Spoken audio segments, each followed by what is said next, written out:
Ini caranya buat kapur sirih menggunakan kulit lokan saudara. Assalamualaikum saudara. Jadi saudara, di video kali ini saya nak tunjuk sikit cara buat kapur sirih menggunakan kulit lokan saudara ya. Pertama-tama kulit lokan yang ini kita basuh dulu saudara. Setelah itu kita lanjut lagi nak menghidupkan api anggelo saudara ya untuk membakar kulit lokannya. Setelah selesai kita buang abu anggelo tadi saudara, lanjut lagi kita letak kulit lokan ini di dalam anggelo ni saudara. Setelah letak kulit lokan dalam anggelo ni, lanjut lagi kita tambah kulit lokan ini dengan arang saudara. Setelah itu kita lanjut lagi saudara hidup api ni saudara. Kita tengah minyak sikit saudara supaya mudah kita hidup api ni saudara. Zaman dulu, zaman nek saya saudara, dia kalau buat kapur suka menggunakan kulit lokan. Sebenarnya menggunakan kulit kerang, kulit ibau, kulit busil jadi juga saudara kalau kita nak buat kapur. Tapi lebih mudah kulit lokan kata dia. Ini api anggelonya sudah hidup, kita tunggu lagi api anggelo ini makan kulit lokannya saudara.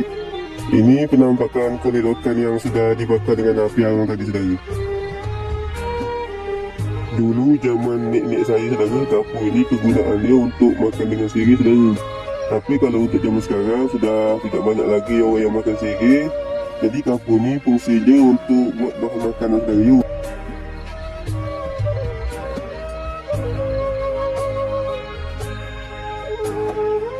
Lanjut lagi saudara ya, kulit lokan ini saya diurus dengan air panas supaya dia hancur saudara. Kalau kena air panas dia lembut saudara, hancur.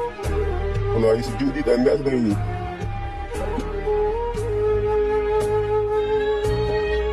Jadi setelah kita diurus dengan air panas ini, kita biar terendam dulu saudara ya, agak 1 atau 2 jam sampai air panas ini sejuk saudara.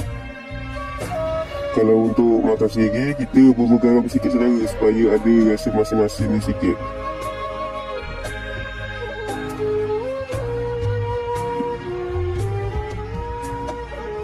Ini penampakan kulit lokan yang sudah kita bakar, kita diurus air panas saudara. Dia sudah mulai menghancur ni saudara.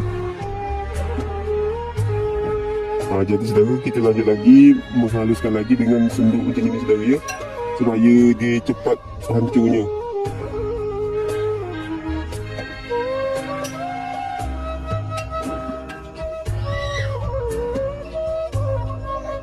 Setelah selesai saya menghancurkan kulit lokan yang dibakar ni saudara, lanjut lagi saya nak saring dulu saudara ya. Kerana kalau kita saring saudara, hampir tak masuk ke dalam kapur ni. Kalau untuk